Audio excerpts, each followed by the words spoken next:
नमस्कार दोस्तों, आशा करता हूँ कि आप सब अच्छे होंगे। पिछले वर्ष जो यूपी ट्रिपल एससी पैट का एग्ज़ाम हुआ था उसके शिफ्ट 2 का ये पेपर है और उसका आज हम डिटेल्ड एक्सप्लेनेशन लेकर आए हैं, जिससे आगामी प्रस्तावित 28 सितंबर के लिए जो एग्ज़ाम है उसमें आप अच्छे से तैयारी कर सकें और इन प्रश्नों के अनुसार ही आपके लिए तैयारी करनी है। तो चलिए वीडियो को शुरू करते हैं। कंप्लीट एक्सप्लेनेशन है इसमें, तो ध्यान से इस वीडियो को देखिएगा। पहला प्रश्न है, निम्नलिखित किस क्रम में भारत आए? तो इसमें जो विदेशी यात्री हैं 3, इनके नाम दिए हैं। पहला टॉमस रो, फायान और हिंसान। तो टॉमस रो देखिए, ये 1615 के आसपास आया है जहांगीर के समय में। फायान चंद्रगुप्त द्वितीय के समय में 320 ईस्वी के आसपास आया है और हिंसान 7वीं शताब्दी यानी 600 के आसपास आया है। ये हर्षवर्धन के समय में आया। तो इसका जो सही आंसर होगा वो सी हो जाएगा। सबसे पहले देखिए 2 नंबर यानी फायान चंद्रगुप्त द्वितीय के समय में, फिर 3rd नंबर हिंसांग हर्षवर्धन के समय में और टॉमस रो जहांगीर के समय में। नेक्स्ट क्वेश्चन देखिए, सिराजुद्दौला किस युद्ध में अंग्रेजों से पराजित हुआ था? तो सिराजुद्दौला अंग्रेजों से किस युद्ध में पराजित हुआ? इसका जो सही आंसर है वो प्लासी युद्ध। प्लासी का युद्ध देखिए 23 जून 1757 के लिए हुआ था। 23 जून 1757। और प्लासी जो जगह है वो पश्चिम बंगाल में है, इसे भी ध्यान रखिए। इधर से सिराजुद्दौला लड़ा था और उधर से अंग्रेजों की तरफ से लॉर्ड क्लाइव। तो इसको ध्यान रखिए। नेक्स्ट क्वेश्चन देखिए, निम्नलिखित में से कौन हड़प नीति का कट्टर समर्थक था? हड़प नीति की जगह राज्य हड़प नीति भी आ सकती है और इसके लिए व्यपगत सिद्धांत भी कहते हैं, डॉक्ट्राइन ऑफ लैप्स। तो इसका जो कट्टर समर्थक था वो लॉर्ड डलहौजी था। नेक्स्ट क्वेश्चन देखिए, भारतीय इतिहास में धन्वंतर कौन थे? तो आपको पता होगा ये एक चिकित्सक थे, धन्वंतर सुश्रुत। ठीक है, तो इसका जो सही आंसर है चंद्रगुप्त विक्रमादित्य की सभा को सुशोभित करने वाले प्रसिद्ध चिकित्सक। नेक्स्ट क्वेश्चन देखिए, क्वेश्चन नंबर 5 देखिए, मौर्यकालीन भारत के विवरण वाली इंडिका के लेखक हैं, आपको पता होगा। इसका सही आंसर है मेगास्थनीज। नेक्स्ट क्वेश्चन देखिए, साइमन कमीशन किस वर्ष भारत में आया? इसका जो सही आंसर है ये 1928। तो साइमन कमीशन 1928 में भारत आया। नेक्स्ट क्वेश्चन देखिए कि भारतीय राष्ट्रीय कांग्रेस द्वारा किस अधिवेशन में ऐतिहासिक पूर्ण स्वराज्य का प्रस्ताव पारित किया गया था? तो इस अधिवेशन की बात हो रही है, वो है लाहौर अधिवेशन। सन 1929 ईस्वी में ये पूर्ण स्वराज्य का प्रस्ताव पारित किया गया था। ठीक है, 1929 का लाहौर का कांग्रेस अधिवेशन। इसमें आपको मिलाना है 8 नंबर है। देखिए इसमें इंडियन नेशनल आर्मी, गदर पार्टी, मित्र मेला और होम रूल लीग। देखिए यहाँ से आप मिला लीजिए, जो इंडियन आर्मी है, इंडियन नेशनल आर्मी सॉरी, उसके जो सही मिलान है वो है आपका सुभाष चंद्र बोस। ठीक है, ध्यान रखिएगा। गदर पार्टी जो है उसके लाला हरदयाल हैं और मित्र मेला जो है वो बीडी सावरकर और होम रूल लीग से संबंधित है एनी बेसेंट। ठीक है, तो होम रूल लीग से एनी बेसेंट ध्यान रखिए, और एक बाल गंगाधर तिलक भी होम रूल लीग से संबंधित थे। तो इसका जो सही आंसर हो जाएगा वो आंसर देखिए, इसका सही हो जाएगा आंसर नंबर इसका बी। आप देख लीजिएगा। ठीक है, आंसर मैंने आपको बता दिया है, एक बार चाहे तो फिर से देख लीजिए। Indian national army Subhash Chandra Bose, Gadar party के Lala Hardayal, Mitra Mela B D Savarkar, home rule league Annie Besant. Next question देखिए, क्वेश्चन नंबर 9, निम्नलिखित में से किसने महात्मा गांधी के खिलाफत आंदोलन से जोड़ने का विरोध किया था? तो देखिए महात्मा गांधी के जो खिलाफत आंदोलन का जुड़ने का जो विरोध किया था उसका सही आंसर है Mohammad Ali Jinnah. Next question number 10 देखिए, निम्नलिखित में से कौन सा क्रांतिकारी संगठन काकोरी केस में शामिल हुआ था? तो इसका सही आंसर है हिंदुस्तान रिपब्लिक एसोसिएशन। इसे शॉर्ट में HRA भी कहते हैं, ध्यान रखिए HRA, हिंदुस्तान रिपब्लिक एसोसिएशन। जो काकोरी कांड हुआ था हाँ, उसमें यह शामिल हुआ था।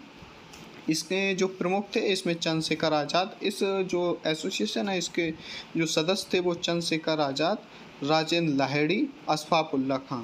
ठीक है, ये सारे जो लोग थे काकोरी कांड में शामिल थे वो इसके सदस्य थे। नेक्स्ट क्वेश्चन देखिए, ये ज्योग्राफी से संबंधित क्वेश्चन है। नागार्जुन बांध किस नदी पर बना है? तो आपको पता होगा नागार्जुन बांध कृष्णा नदी पर बना हुआ है। माउंट एवरेस्ट पर प्रथम बार चढ़ाई किसने की थी? इस चढ़ाई किस वर्ष की गई थी, सॉरी। तो इसका जो सही आंसर है वो 1953 है। और किसने की थी आपको पता होगा, एडमंड हिलेरी और शेरपा तेंजिंग। तो एडमंड हिलेरी और शेरपा तेंजिंग ने 1953 में सबसे पहले एवरेस्ट पर चढ़ाई की थी।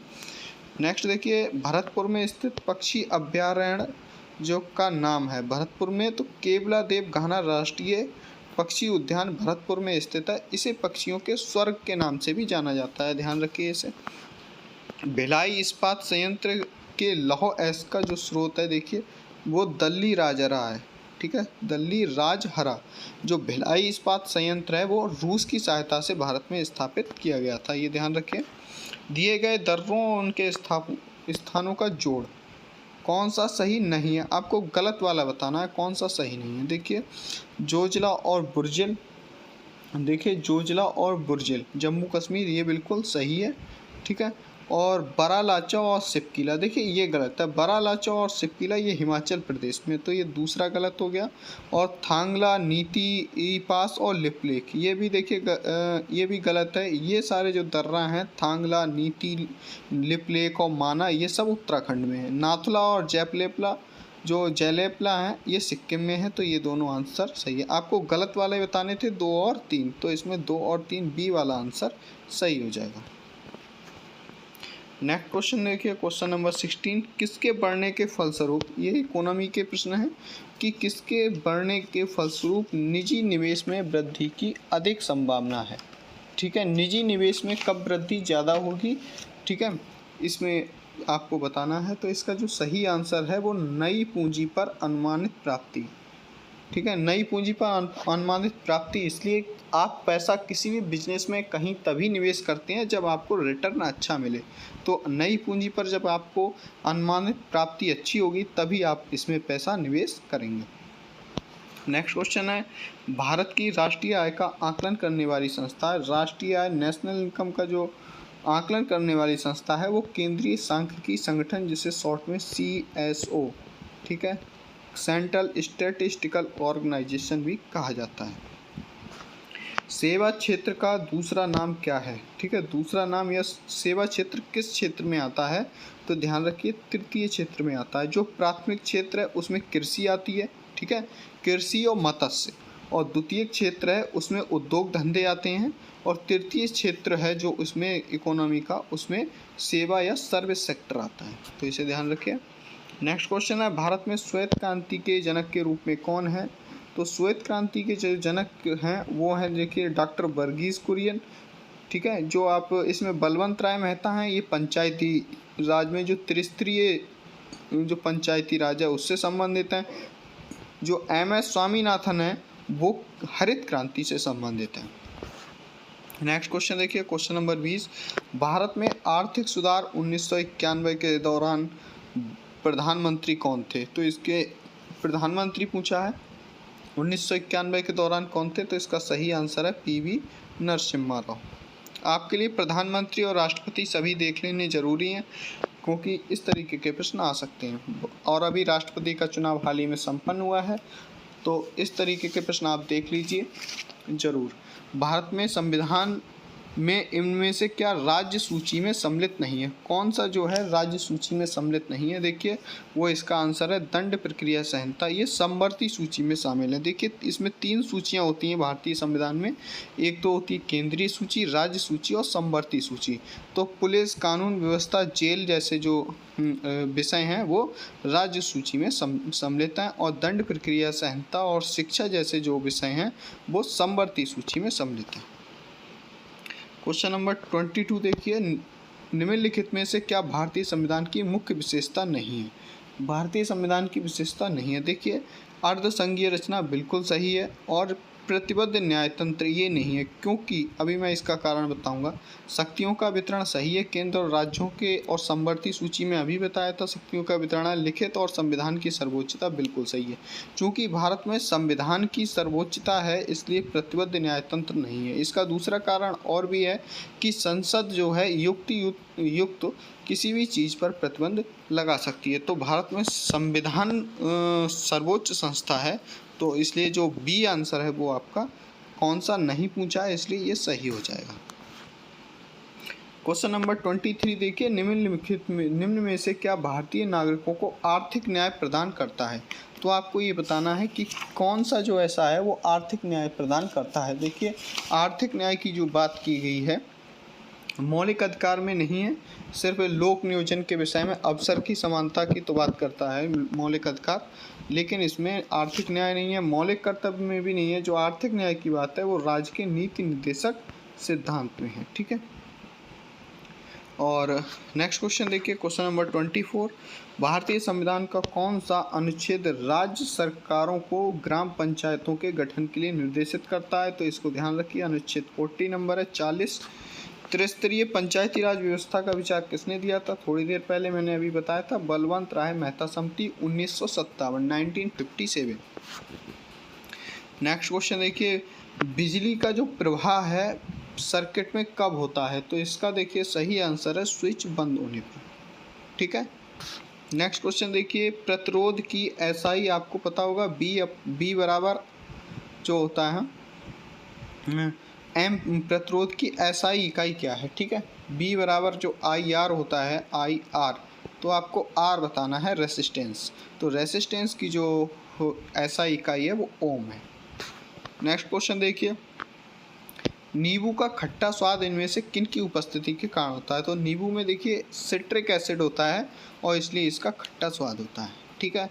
एसिटिक एसिड छिरके में होता है। फॉर्मिक एसिड जो होता है वो जो चींटियाँ होती हैं, वो चींटियाँ जो मतलब मिट्टी इकट्ठी कर देती हैं अपनी लार से या लावा से, या जो कीट होते हैं वो अपनी लावा से जो मिट्टी को इकट्ठा करते हैं, उसमें फॉर्मिक एसिड होता है। नेक्स्ट क्वेश्चन है 29, यह कर्कटजनक रसायन से होता है। तो 29 का आंसर सही है, वो कर्कटजनक रसायन से कैंसर होता है। नेक्स्ट क्वेश्चन है, त्वचा की ऊपरी सतह क्या कहलाती है। 30 नंबर, वो कहलाती है अधिचर्म या एपिडर्मिस। देखिए, मैथ में मैं आपके लिए कुछ बता दूंगा कैसे करना है आपके लिए सवाल। अगर आपको ज़्यादा मैथ नहीं आती है तो जो x की वैल्यू पूछी है इसमें x की जगह 1 रख के देख लीजिए। यहाँ पे 1 रख के देखेंगे तो जो इधर वाली साइड है और इधर वाली साइड दोनों का आंसर सेम हो जाएगा। ठीक है।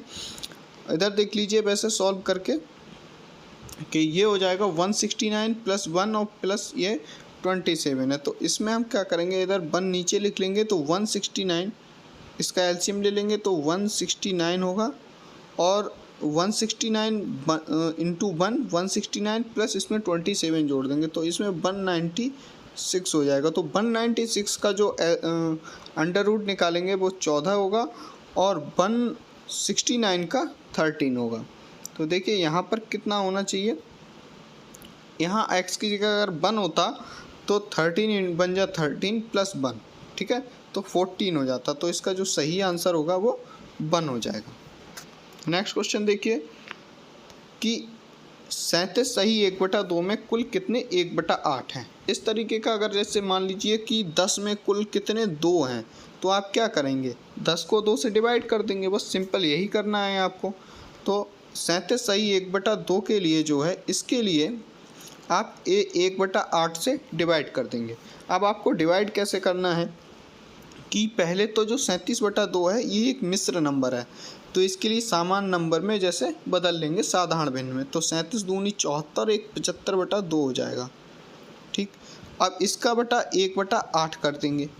ठीक है, यानी इससे भाग कर देंगे तो 75 की गुणा हो जाएगी 8 से। ठीक है। भिन्न में फर्स्ट और फोर्थ की गुणा करते हैं और इन दोनों की गुणा करते हैं।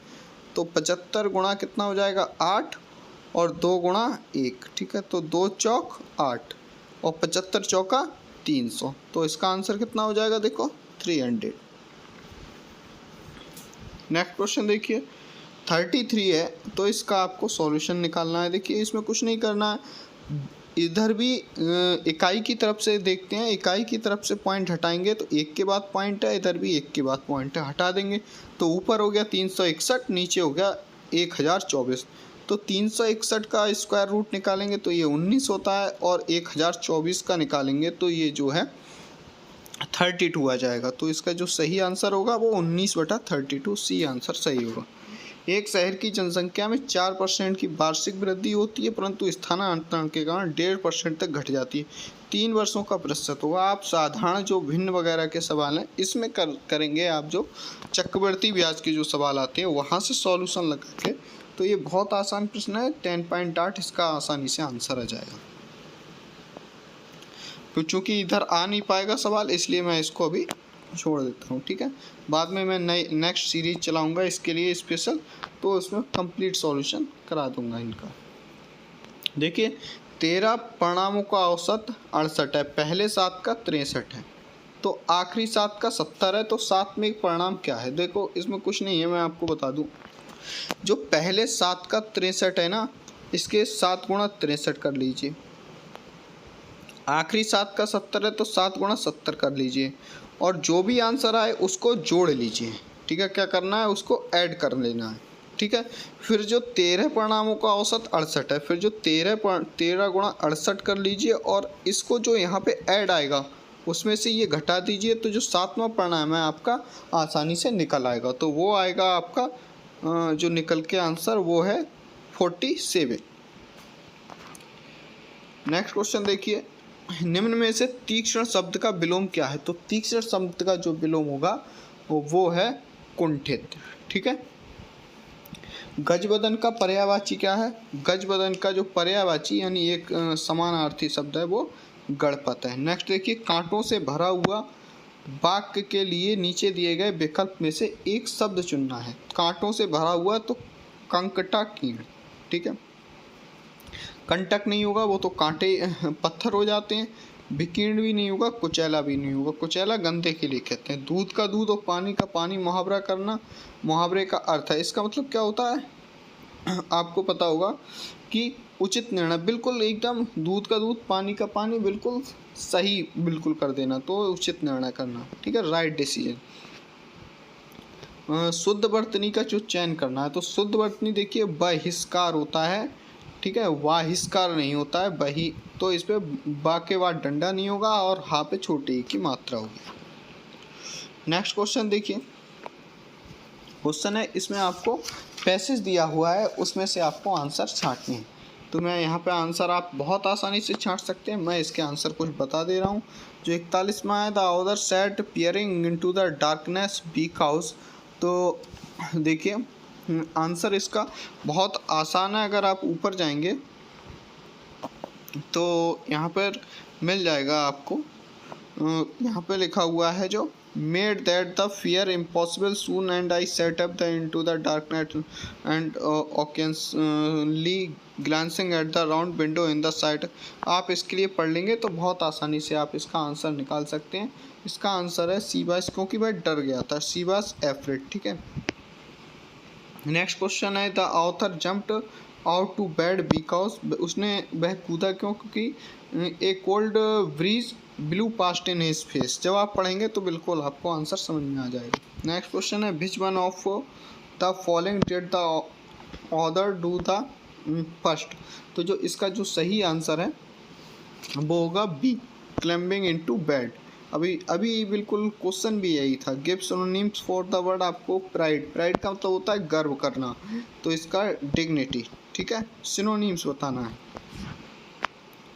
फिर आपको एंटोनिम्स बताना है। कीन का मतलब होता है उत्सुक, तो इसका जो सही आंसर होगा अपोजिट वो होगा डल, नीरस।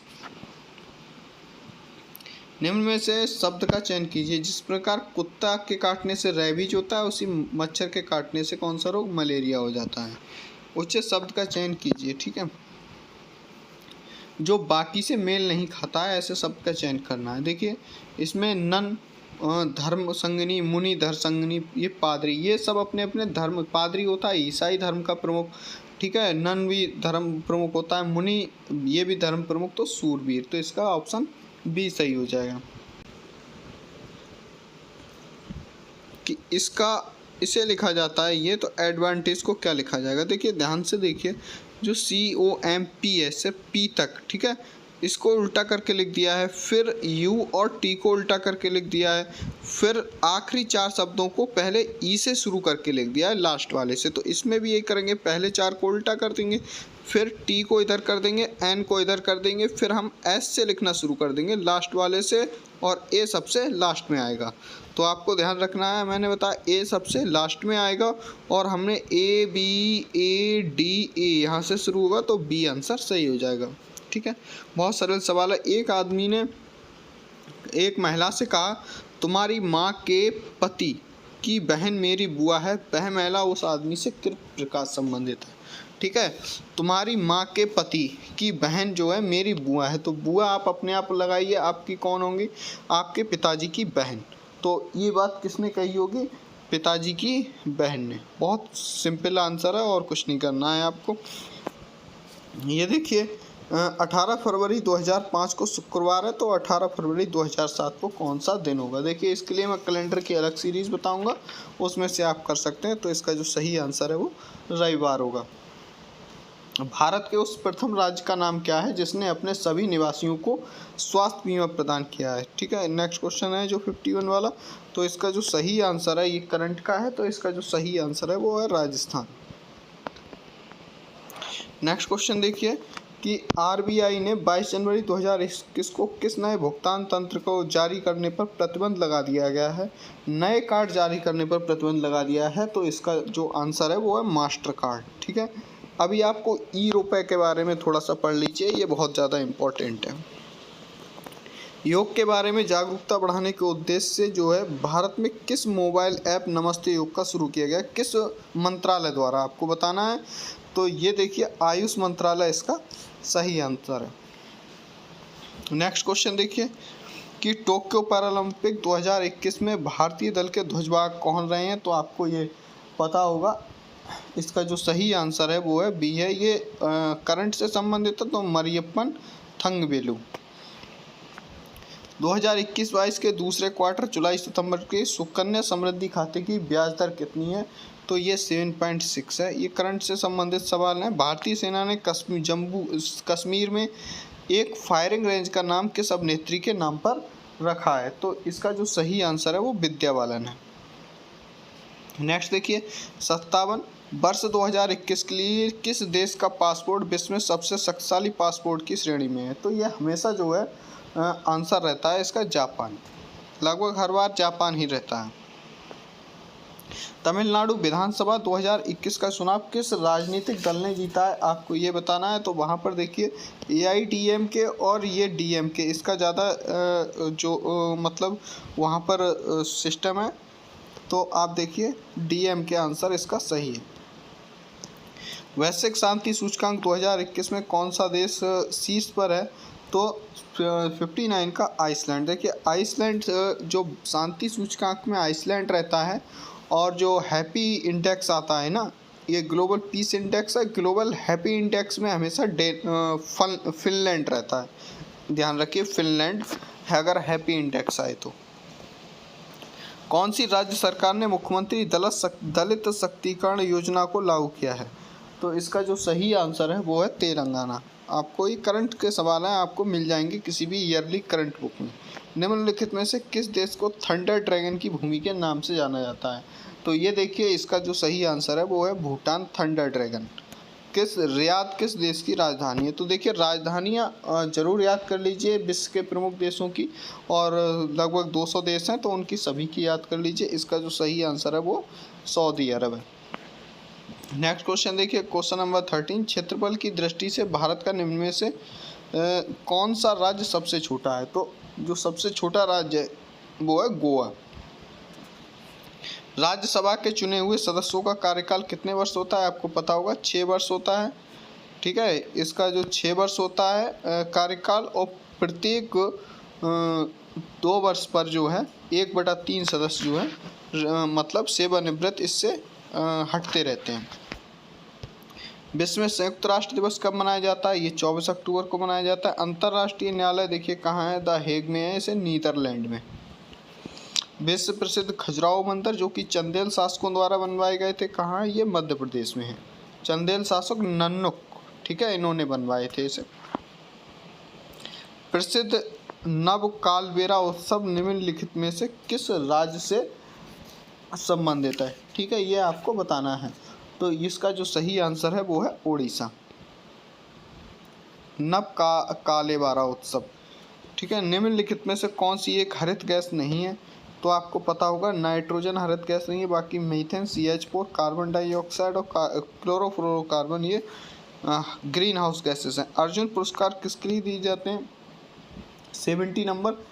तो इसको आपको पता होगा खेल के क्षेत्र में उत्कृष्ट प्रदर्शन के लिए जो है अर्जुन पुरस्कार दिए जाते हैं, और जो खेल के कोच होते हैं उनके लिए द्रोणाचार्य पुरस्कार से सम्मानित किया जाता है।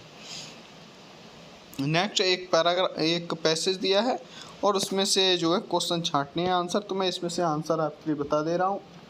उपयुक्त गद्यांश में स्मरणीय शब्द का अर्थ है। स्मरणीय का मतलब होगा प्राप्त करने योग्य। उपयुक्त गद्यांश में लेखक ने मुख्य रूप से क्या बताया है? तो इसमें देख लीजिए, जब आप इसे पढ़ेंगे तो आपको पता चल जाएगा महात्मा गांधी के नेतृत्व में राष्ट्रीय आंदोलन कैसा था। अगर मैं इसको पूरा पढ़ के सुनाऊंगा तो आपके लिए टाइम काफ़ी लगेगा। ठीक है, इसमें देख लीजिए दिया हुआ भी है, महात्मा गांधी के नेतृत्व में ये युद्ध बिना ईर्ष्या द्वेष खून खराबे के लड़ा गया। तो स्वतंत्रता संग्राम के बारे में इसमें दिया गया है। उपयुक्त गद्यांश के लेखक का क्या उद्देश्य था? लेखक का उद्देश्य क्या था? तो देख लीजिए 73 जो उद्देश्य था वो भारतीय, देखिए अभी मैंने बताया था भारतीय स्वतंत्रता संग्राम की विशेषता बताना। धर्मनिरपेक्षता से क्या तात्पर्य होता है? इसका मतलब होता है सभी धर्मों का आदर करना। 75 है, देखिए कैसे माना जाए कि हमारा स्वतंत्रता संग्राम जनतांत्रिक था। तो देखिए इसमें जब पढ़ेंगे तो लास्ट में ही लिखा होगा, इसमें सभी जातियों, वर्गों, धर्म के लोगों को भाग लिया। नेक्स्ट क्वेश्चन जो है ये भी एक पैराग्राफ है जिसमें ये आपको कुछ दर्शन से संबंधित एक पैराग्राफ है। जब आप इसके लिए आराम से पढ़ लेंगे और इसमें से क्वेश्चन आंसर दे सकते हैं। मैं इसका आंसर बता दे रहा हूँ। 76 से जो है कि मानव को सृष्टि का लघु रूप माना गया है, क्योंकि देखिए मानव के मन में सृष्टि का लघु रूप माना गया है, क्योंकि मानव के मन में जो घटित होता है वही सृष्टि में घटित होता है। इसमें दिया हुआ भी है, देखो मैं आपको बता दूं, आपको ऐसा लगे कि ये कहाँ से लिख रहे हैं। देखिए ये लिखा है लघु रूप माना गया है मानव को ब्रह्मांड का, क्योंकि दार्शनिकों में यत पिंडे तत् ब्रह्मांडे, यानी कि मतलब कल्पना की, उनकी कल्पना मात्र नहीं थी। और इसमें लिखा है मानव मन में जो विचारणा के रूप में घटित होता है उसी की कृति रूप से ही तो सृष्टि है। ठीक है, इसका मतलब यहाँ पे जो आंसर दिया है वो सही है। मानव मन में जो घटित होता है वही सृष्टि में घटित होता है, बिल्कुल सही दिया है। ठीक है, इसी प्रकार वैज्ञानिक दृष्टि का अपेक्षाकृत अभाव होता है, वो साहित्य शास्त्री में नहीं होता है। ठीक है, बाकी वैज्ञानिक चिकित्सा और इसमें साहित्यकार, इनमें तो वैज्ञानिक दृष्टि होती है, बिना उसके संभव नहीं। मानव शरीर को यंत्रवत कहा गया है, मशीन कहा गया है, क्योंकि यह अवयवी रूपी पुर्जों को विकृत होने पर शरीर जो है यंत्रवत निष्क्रिय हो जाता है। ठीक है, इसलिए मानव शरीर को मशीन या यंत्रवत कहा गया है। शल्य चिकित्सकों द्वारा स्वीकार की गई दायित्वपूर्ण चुनौती कौन सी है? तो इसका जो सही आंसर है वो अंग प्रत्यारोपण द्वारा शरीर को सामान्य बनाना। देखिए अनुच्छेद में निरामय का मतलब होता है निरोग, ठीक है, स्वस्थ का पर्याय है, तो इसका सही आंसर देखिए स्वस्थ है। अब ये जो है सीमेंट का उत्पादन दिया हुआ है और अधिकतम उत्पादन स्तर दिया हुआ है। ठीक है, मैं कुछ इसमें बता दे रहा हूँ आपको थोड़ा सा कि कैसे आप आंसर को इसमें से निकाल सकते हैं। देखिए देख लीजिए 81 प्रश्न है कि उत्पादन, देखिए मैं इसको थोड़ा छोटा कर दूं जिससे आप समझ पाएँ शायद। ठीक है, देखिए इधर जो दिया हुआ है ये सीमेंट का उत्पादन दिया हुआ है, कितना MMT मिलियन टन उत्पादन हुआ है। ठीक है, और इधर जो है ईयर दी हुई है, तो अधिकतम उत्पादन स्तर जो है किस वर्ष घटा आपको ये बताना है। देखिए ये प्रश्न है, प्रश्न यह है कि उत्पादन अधिकतम स्तर पर इस वर्ष घटा, सबसे ज़्यादा किस वर्ष घटा? देखिए सबसे ज़्यादा घटा इस वर्ष, देखिए 98 था, 98 से 60 आ गए, तो किस वर्ष घटा? 2015-16। देखिए आंसर हो गया। बहुत ज़्यादा कठिन सवाल नहीं, बहुत सिंपल सवाल है। देखिए उत्पादन में पिछले वर्ष की तुलना में वर्ष के दौरान किस वर्ष में अधिकतम वृद्धि हुई है? तो तो आपको अधिकतम वृद्धि वाला दिखाना है। देखिए यहाँ पर देख लीजिए आप, अधिकतम वृद्धि किस वर्ष में हुई है, ये वाली देख लीजिए। सबसे ज़्यादा 55 से 90 पहुँच गया, तो 13 और 14 में। तो इसका जो सही आंसर है देखिए इसमें दिया हुआ है 13-14। प्रथम 3 वर्ष दौरान उत्पादन औसत क्या था, तो प्रथम 3 वर्षों का उत्पादन औसत निकालना है। तो प्रथम 3 वर्ष का उत्पादन औसत का मतलब होता है इन तीनों को जोड़ के क्या करना है, इनको जोड़ना है और फिर 3 से भाग दे देना है। जो आंसर आएगा वही 3 वर्षों का औसत उत्पादन स्तर होगा और वो आ जाएगा आपका 48 MMT। नेक्स्ट देखिए, सीमेंट का अधिकतम उत्पादन दर्ज इस वर्ष हुआ है। ठीक है, सीमेंट का जो अधिकतम उत्पादन है वो किस वर्ष हुआ है, तो ये बहुत सरल है। इधर आपको दिख रहा था ये कि ये बड़ी सी मीनार दिख रही है सबसे ज़्यादा, ये 98। तो किस वर्ष हुआ है, 2014-15। तो इसका जो सही आंसर है वो 2014-15 है। वर्ष 2011-12 के दौरान उत्पादन वृद्धि पिछले वर्ष की तुलना में था। ठीक है, 2011-12 के दौरान उत्पादन वृद्धि प्रतिशत पिछले वर्ष की तुलना में कितना था, तो 2011-12 देख लीजिए। 2011-12 में जो उत्पादन था वो 58 था और ये वृद्धि पूछ रहा है पिछले साल की अपेक्षा। तो पिछले साल की अपेक्षा कितनी वृद्धि हुई है, देखिए 14 MMT की वृद्धि हुई। अब इसको प्रतिशत में कैसे कन्वर्ट करेंगे, 14 गुणा 100। देखिए इसको कैसे कन्वर्ट करेंगे, ये वृद्धि हुई वो 14 की हुई, तो इसे लिख लेंगे 14 गुणा 100 अपॉन कितने से भाग करेंगे, 44 से भाग कर देंगे। तो जो आंसर आएगा वही इसका आंसर होगा। तो जो आंसर आ जाएगा देख लीजिए, वो आंसर होगा देखिए अप्रॉक्स इसका 31.8 आना चाहिए। ठीक है, तो इसका जो आंसर आएगा वो 31.8 आ जाएगा। अब एक ग्राफ और दिया हुआ है और एक ग्राफ और दिया गया ग्राफ एवं वस्तु X के आयात को 2013 से 2019 के मध्य करोड़ रुपए में दर्शाता है। दर्शाए गए चित्र पर आधारित प्रश्नों का उत्तर देना है। ठीक है, क्या दर्शा रहा है, आयात को दर्शा रहा है। आयात मतलब इस कोई देश जब अपने देश में बाहर की वस्तुएं मंगाता है, इंपोर्ट करता है, उसे आयात कहते हैं। तो आपको क्या बताना है, इसके आधार पर प्रश्न देना है। तो देखिए आयात बढ़ता गया है, आप देख रहे हैं 2014-15 से 2015-16 के दौरान एक्स के आयात में कितनी वृद्धि हुई, तो 14-15 से 15-16। तो 14-15 से 15-16 की बात कर रहा है। देखिए यहाँ पे 300 की वृद्धि, अभी प्रतिशत निकाला था हमने, प्रतिशत निकाला कैसे जाता है, 300 में अब 100 की गुणा कर दें और जो नीचे वाला पहले वाला है जिसके सापेक्ष पूछा है उससे भाग कर दें। तो इससे भाग कर दीजिए, 300 से काटेंगे 900 को तो 3 आ जाएगा और 3 से 100 को काटेंगे तो 33.33 आ जाएगा। बस इतना सा सवाल है, बहुत सरल सवाल है ये। नेक्स्ट क्वेश्चन देखिए, क्वेश्चन है, देखिए ये प्रश्न है सभी वर्षों के लिए जो है, सभी वर्षों के लिए वर्ष दर वर्ष एक्स के आयात की वृद्धि का औसत करोड़ रुपए में है। तो सभी वर्षों के लिए आपका निकालना है। तो सभी वर्षों के लिए निकालने का मतलब है आयात की वृद्धि पूछ रहा है, वृद्धि का औसत करोड़ रुपए में निकालिए। तो वृद्धि पूछ रहा है, ना कि सब पूछ रहा है। तो क्या करना है, देखिए सब में जो वृद्धि हुई है उनको जोड़ लीजिए। जैसे इसमें 200 हुई, यहाँ पे, यहाँ 300 हुई, यहाँ कोई वृद्धि नहीं, यहाँ पे 100 की हुई और यहाँ पे 700 की हुई। तो ये जो फिगर है 700, एक 800, 300, 1100 और 2 1300, 1300 को जोड़ लीजिए और टोटल साल कितनी है, 1 2 3 4 5 6 से भाग ले लीजिए। जो आंसर आएगा यानी कि 260 आएगा, यही बस आंसर है, कुछ करना नहीं है, बहुत सरल सवाल है। ठीक है, तो इसका जो आंसर है 260। विगत वर्षों x का आयात x के औसत आयात से अधिक था।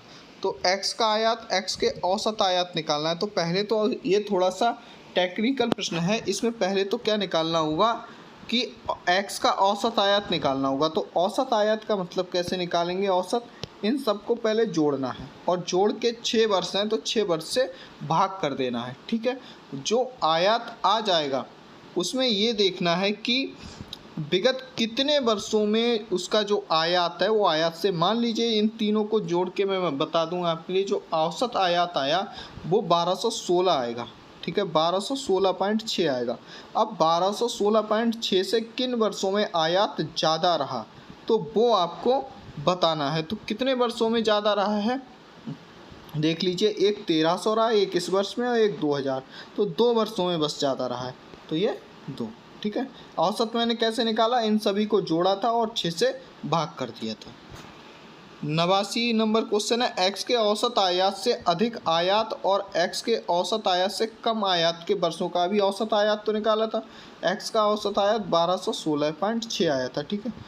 कितने वर्षों में वो पूछ रहा है कि जो औसत आयात है एक्स के औसत आयात से कम आयात के वर्षों का अंतर, यानी कि जो औसत आयात जो 1216.6 आया है, 1216, ठीक है, 0.6 आया है, कितने वर्षों में इससे ज़्यादा आयात हुआ, ठीक है, वो हुआ 2, ठीक। कौन कौन से वर्षों में अभी निकाला था, और कितने वर्ष में इससे कम हुआ, तो इन 4 वर्षों में इससे कम हुआ।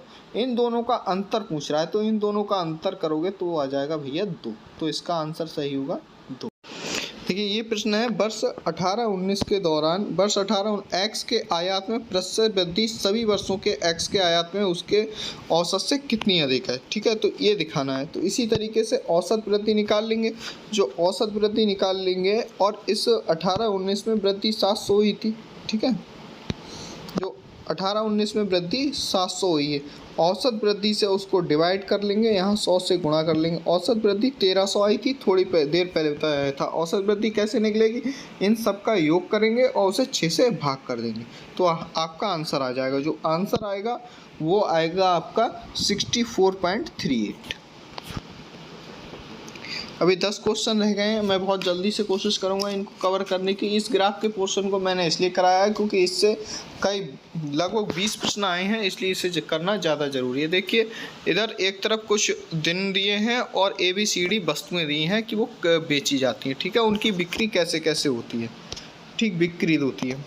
जैसे कोई वस्तु A है, इसके 40 चीज़ें जो हैं मंडे को A 40 बिक जाती हैं, ठीक है, A वस्तुएँ। तो इस प्रकार से देखिए इसमें कह रहा है, क्वेश्चन है देखिए कि मंगलवार को A द्वारा बेची गई वस्तु तथा शनिवार को C द्वारा बेची गई वस्तु का अनुपात क्या है। तो देखिए मंगलवार को A द्वारा बेची गई वस्तु, देखिए मंगलवार को A द्वारा बेची गई वस्तु 35 है, और शनिवार को C द्वारा बेची गई वस्तु, शनिवार को C द्वारा बेची गई वस्तु जो है, देखिए शनिवार को C, मंगलवार को A द्वारा बेची गई वस्तु 35 और शनिवार को C द्वारा बेची गई वस्तु 45 है। तो इनका अनुपात पूछना है, तो आप 5 से काट दीजिए, 5 7 35, 5 9 45, तो 7:9 हो गया। बहुत सिंपल आंसर है, इसमें कुछ करना नहीं है। नेक्स्ट है, सोमवार को D वस्तु बेची गई, शनिवार को C वस्तु बेची गई वस्तु का प्रतिशत कितना है, ठीक है। तो सेम है, सोमवार को अभी मैं दिखाऊंगा 20 वस्तुएं बेची गई थी, और शनिवार को C की अभी दिखाया था 45 वस्तुएं बेची गई थी, तो इनका प्रतिशत पूछ रहा है। तो बहुत आसान है, 20 × 100 और बटे 45 कर दीजिए, आपका आंसर आ जाएगा। तो आंसर आएगा 44.44। तो सोमवार को D में कितनी वस्तुएं बेची गई थी, देखिए सोमवार को D की 20 वस्तुएं बेची गई थी, ठीक है। इसमें से देख लेना है आपको टेबल में, इस तरीके से आपको जवाब दे देने हैं। जैसे 93 नंबर क्वेश्चन है, BCD द्वारा क्रमशः सोमवार, मंगलवार, शनिवार को बेची गई वस्तुओं का औसत क्या है। तो देखिए BCD द्वारा सोमवार को जो वस्तुएं बेची गई थी, देखो B द्वारा 45 बेची गई हैं सोमवार को, ठीक है, और C द्वारा मंगलवार को देखिए 48 वस्तुएं बेची गई हैं, तो ये हो गया आपका 45 48। और इसी तरीके से शनिवार को वस्तुएं देख लेंगे D कितनी बेची हुई हैं, तो ये आपका 40 वस्तुएं बेची गई हैं, ठीक है। अभी मैं दिखा नहीं पा रहा हूँ, दिखाऊंगा आपके लिए। तो 45 + 48 + 40, इन सबको जोड़ के और 3 से भाग कर देंगे, आंसर आ जाएगा। तो शनिवार को D द्वारा वस्तुएं देखिए इस पर 40 बेची गई। बस इस टेबल को देखना है आपको। जैसे 94 क्वेश्चन है, देखिए इस टेबल के सामने है, बिल्कुल देख लीजिए। सप्ताह के सभी 4 दिनों में D वस्तु की बिक्री की तुलना में B वस्तु की बिक्री में कितने प्रतिशत की वृद्धि आई। तो D की सप्ताह के 4 दिन में, तो 4 दिन को जोड़ लीजिए D की, ठीक है, और फिर क्या करेंगे, ये आ जाएगा आपको जो भी आएगा 163, ठीक है। और आपका वस्तु B की बिक्री सप्ताह के 4 दिनों में, इसको जोड़ लीजिए, ये आएगा आपका 127। इसको घटा लेंगे 163 में से, तो ये आ जाएगा आपका घट के 36। तो 36 × 100, और वृद्धि पूछ रहा है तो आप 127 से भाग कर दीजिए, इसका आंसर आ जाएगा 28.3। इसी तरीके से आपको 95 क्वेश्चन नंबर करना है कि सोमवार को बेची गई वस्तुओं का औसत और शुक्रवार को बेची गई वस्तुओं को मध्य के औसत कितना अंतर है। मैं इसको करना ही ना हूँ, बहुत आसान है, 5.25 आ जाएगा। ठीक है, क्योंकि सोमवार को जो टोटल वस्तु बेची गई वो 130 का औसत 130/4 आ जाएगा। इसी तरीके से शनिवार को जो टोटल वस्तुएं 109 बेची गई उनका औसत निकाल लेंगे, इस 4 से भाग कर देंगे तो इसमें से जो आएगा टोटल वो 32.5 आ जाएगा। इसका टोटल जो आ जाएगा वो 27.25 आ जाएगा। जब उन्हें घटाएंगे तो 5.25 आ जाएगा।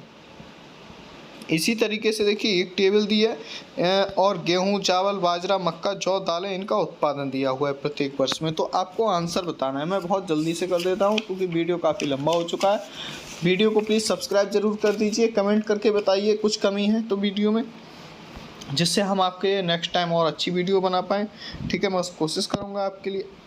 तो और वीडियो को लाइक ज़रूर कर दीजिएगा। किसी गेहूं उत्पादन में किस वर्ष के दौरान सबसे गिरावट आई है। तो देख लीजिए गेहूं का जो उत्पादन है सबसे ज़्यादा गिरावट किस वर्ष आई है। देखिए इस वर्ष आई है 14-15 में 7,000 कुछ चल रहा था, ये तो वृद्धि हो रही थी और एकदम से कम हो गया। तो 2014-15, तो 2014-15 आंसर दिया है। बहुत आंसर आसान है, मैं इसको कर दे रहा हूँ। देखिए निम्नलिखित में से किस फसल में 2013-17 के मध्य उत्पादन में लगातार वृद्धि दर्ज की गई। तो वो है बाजरा।